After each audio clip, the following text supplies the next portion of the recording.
If you had to choose one roller coaster to stay running forever, which one would it be? Well, for me, I'm sure it'd be this one. Okay, first, we need to back up. Like, a lot. In 1978, a roller coaster was constructed in an East Coast theme park still in its infant years. However, this wouldn't be any ordinary ride. This coaster would change its recipient park and the amusement industry forever. The Loch Ness Monster opened at the Old Country in Williamsburg, Virginia as the first ever roller coaster to contain interlocking vertical loops. With a menacing 114-foot first drop reaching speeds of up to 60 miles per hour, Nessie became a smash hit for the park and a timeless fan favorite for parkgoers from around the world. This attraction was constructed by now-defunct manufacturer Aerodynamics, and it thrilled millions and millions of riders for 45 years. But in late 2023, the ride would close not permanently, but temporarily to undergo a renovation. For 5 months, Nessie remained dormant until May 10, 2024, when it officially resurfaced. This time around, it sported new track covering a quarter of its layout and new thematic elements throughout the queue line and the actual ride. So before we get to the ride, I want to talk about the queue line in the station and what to expect when you walk through the supports of that iconic sign. Now, if it's a busy day, you might get the opportunity to enjoy the original theming in the extended queue. And let me tell you, there's a lot of cool stuff in there. But if you're visiting on a normal day and don't sneak into that area, you walk in to find some ship accessories on the ceiling and either Scottish music or a Scottish news broadcaster updating you on the latest news out of the loch. Other than that, there are these posters that have some really cool Easter eggs, including multiple references to past attractions, the creators of Aerodynamics, and even a reference to the Old Country. Also, they use JBL speakers for the sound effects, and it transitions really well into the radio sounding speakers as you get closer to this prop. A desk with a bunch of accessories and posters dotted around, such as a launch bulletin board, a manual switchboard, and more. Then you get to the station, and it may not look like much, but it is really great. There is similar theming on the ceiling of the station building to the ceiling of the first queue building, and there are these wooden posts that lower the vehicle into the water. And just a quick note, I definitely appreciate that they made the station look more like a castle again with these doors from the former Curse of Dark Castle dark ride. My goodness, what did they do to you? However, what steals the show in the station for me is the soundtrack. It is unique to this ride and it is absolutely incredible. Take a listen.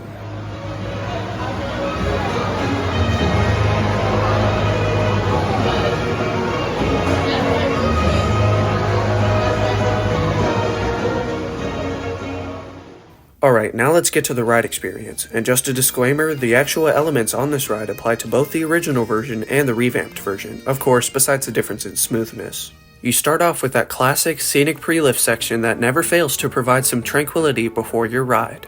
But with the new revamp, you are greeted with a little shack, a reused train car that was attacked by the beast, and one of the best elements of Nessie V2, the onboard audio. Bonnie, new team, welcome! We've just made a bit of a discovery for you. We found this craft washed ashore. Looks like Nancy found them. The only other coaster that I've ridden with onboard audio is Big Bear Mountain at Dollywood, and the audio is quite charming and it makes the ride experience a whole lot better.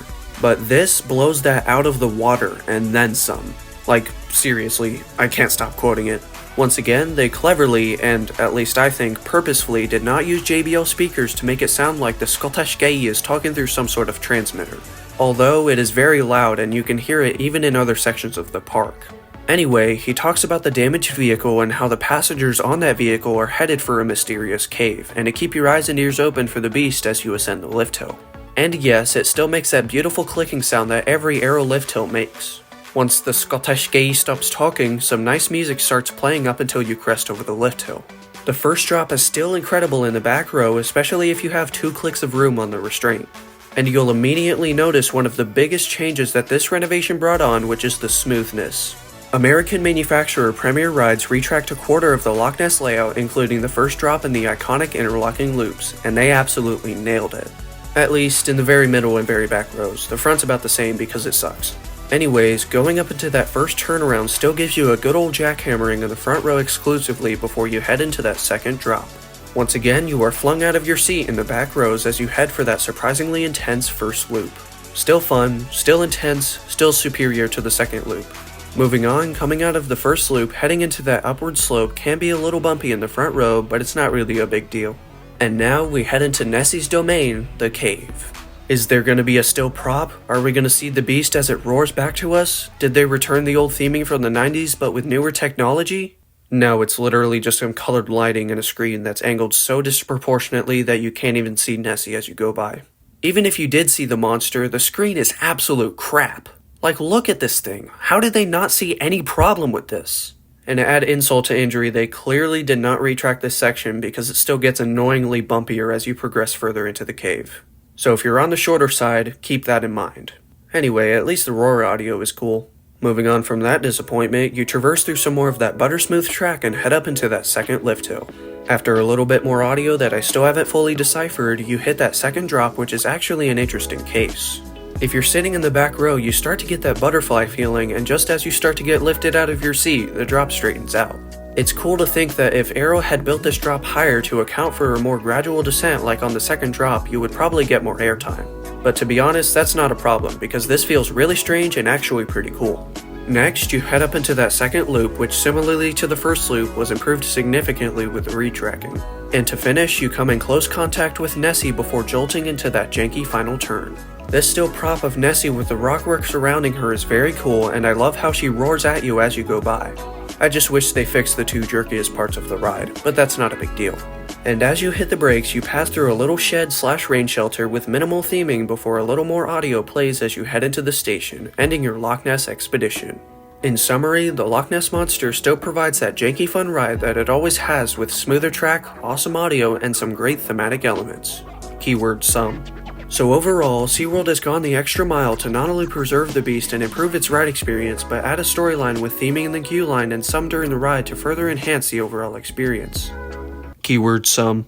For this coaster's final score, I give a 7 out of 10 to the original and an 8 out of 10 to the revamped version.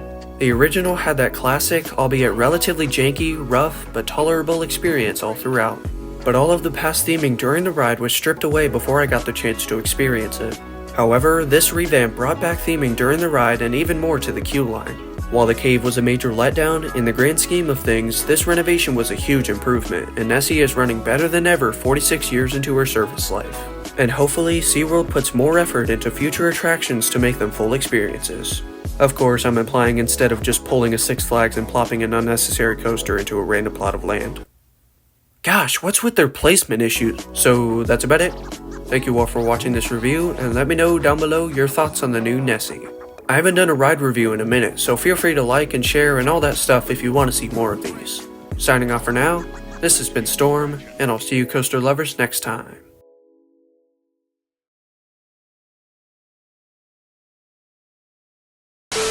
There is similar theming on the ceiling of the station building to the ceiling of the first queue building, and there are these wooden posts that lower the vehicle into the water. There is similar theming to the